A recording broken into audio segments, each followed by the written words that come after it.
இந்த உலகத்திலே ஒரு தனி மனுஷனோட ரொம்பவும் சந்தோஷமான ஒரு விஷயம் எது தெரியுமா?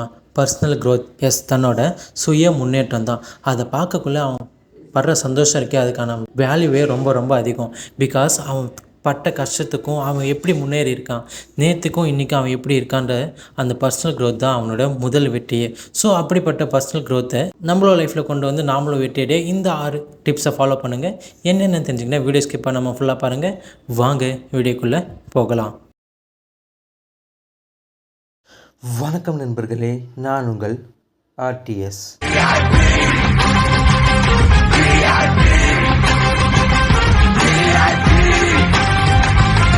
முதல் விஷயம் செல்ஃப் அவேர்னஸ். எஸ், யார் ஒருத்தன் தான் எப்படிப்பட்ட ஆள், நம்ம எதை நோக்கி பயணிச்சுட்டு இருக்கோம், தன்னை பற்றின வேல்யூ டிவேல்யூ, தன்னை பற்றின நிறைகள் குறைகள் எல்லாத்தையும் பற்றி தெரிஞ்சு வச்சுருக்கானோ கண்டிப்பாக அவன் தான் வாழ்க்கையில் அடுத்த கட்ட முன்னேற்றத்திற்கு ரொம்பவும் தகுதியானவன். பிகாஸ் அவன் எந்த சூழ்நிலையில் அவன் எப்படி ரியாக்ட் பண்ணுவான், அவன் எதை சார்ந்திருக்கான் அப்படின்னு யார் ஒருத்தன் அவனை பற்றி முழுசாக தெரிஞ்சு வச்சுருக்காங்களோ அது வாழ்க்கைக்கு ரொம்ப ரொம்ப முக்கியமான விஷயம். இரண்டாவது விஷயம் கோல்ஸ். எஸ், ஒரு மனுஷன் ஏதாச்சும் ஒரு விஷயத்தை நோக்கி பயணிக்கிறான், அவனோட வாழ்க்கைக்கு ஏதோ ஒரு வெற்றி தேவை, அவனோட வாழ்க்கைக்கு ஒரு மாற்றம் தேவை அப்படின்னா எல்லா மனுஷனும் ஒரு கோல், செட் ஆஃப் கோலை நிர்ணயிச்சிருப்பான். அந்த ஒரு பாதையை நோக்கி தான் அவன் பயணிச்சுக்கிட்டே இருப்பான். என்னோடய இலக்கு யூடியூப்பில் ஒரு நல்ல கண்டென்ட் க்ரியேட்டராக மாறணும். ஸோ நான் இந்த ஒரு நோக்கத்தை நோக்கி நான் ஓடிக்கிட்டே இருப்பேன். என்னோடய நோக்கம் ஃபுல்லாகவே ஒரு நல்ல கண்டென்ட் கொடுக்கணும். என்னோடய கண்டென்ட் வந்து மற்றவங்களுக்கு ரொம்பவும் யூஸ்ஃபுல்லாக இருக்கணும்.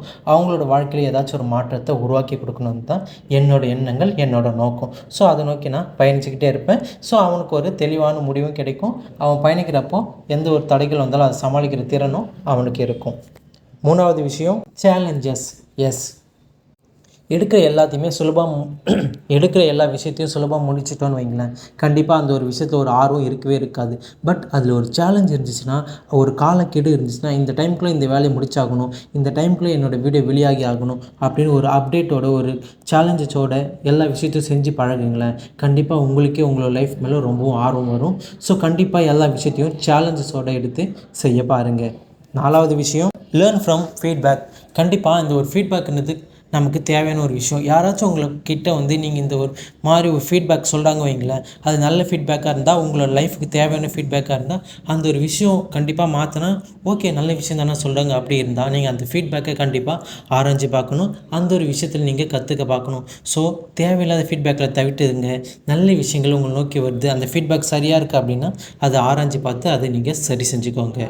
அஞ்சாவது விஷயம் சீக் இன் நியூ எக்ஸ்பீரியன்ஸ். எஸ், கண்டிப்பாக நம்ம ஒரே பாதை நோக்கி ஓடிக்கிட்டு இருக்குள்ள கண்டிப்பாக நம்மளோட மைண்ட் டிஸ்ட்ராக்ஷன் ஆகும். நம்ம கண்டிப்பாக ஏதாச்சும் ஒரு ஸ்ட்ரெஸ்ஸான நிலைமைக்கு போவோம். அப்படிப்பட்ட நிலைமைக்கு நீங்கள் போகிறப்போ புதிய எக்ஸ்பீரியன்ஸை நீங்கள் கையாளுங்க.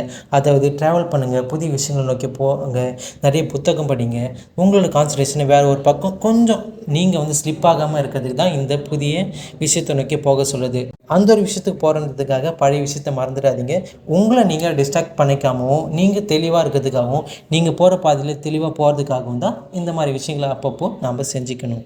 ஆறாவது விஷயம் பி பேஷண்ட். எஸ், கண்டிப்பாக நம்ம ஒரு பேஷண்ட்டாக இருக்கணும். பேஷண்ட்னா ஹாஸ்பிட்டலில் இருக்கிற பேஷண்ட் கிடையாது. நாம் வந்து அதில் ஒரு குறிக்கோளோட ஒரு நம்பிக்கையோட நாம் அதில் வந்து இது என்னோடய வேலைடா, நான் இதை வந்து பேஷண்ட்டாக இருப்பேன், கண்டிப்பாக இதை நான் தொடர்ந்து செஞ்சுட்டு இருப்பேன். பிகாஸ் எல்லா வெற்றியுமே டிசிப்ளினில் தான் இருக்குது, உன்னோட கன்சிஸ்டன்சியில் தான் இருக்குது. அதை தொடர்ந்து நம்ம செய்கிறோம் பார்த்தீங்களா, அதில் தான் நம்மளோட வெற்றி அடங்கியிருக்கு. ஆரம்ப காலகட்டத்தில் சின்னதாக செஞ்சு நாளடைவில் கண்டிப்பாக அது மிகப்பெரிய வெற்றி உங்கள்கிட்ட கொண்டு வந்து கொடுக்கும். அதுக்கு ஒரே காரணம் உங்களோட பேஷன், உங்களோட கன்சிஸ்டன்சி, அந்த ஒரு டிசிப்ளின். அதுதான் உங்களோட வெற்றிக்கே மிக முக்கியமான காரணம். இந்த 6 விஷயம் ஃபாலோ பண்ணாலே போதும், நம்மளோட க்ரோத்தை நீங்கள் கண்டிப்பாக ஃபீல் பண்ணுவீங்க. ஸோ இந்த வீடியோ பிடிச்சிருந்தா மறக்காமல் நம்மளோட வீடியோக்கு லைக் போட்டுங்க.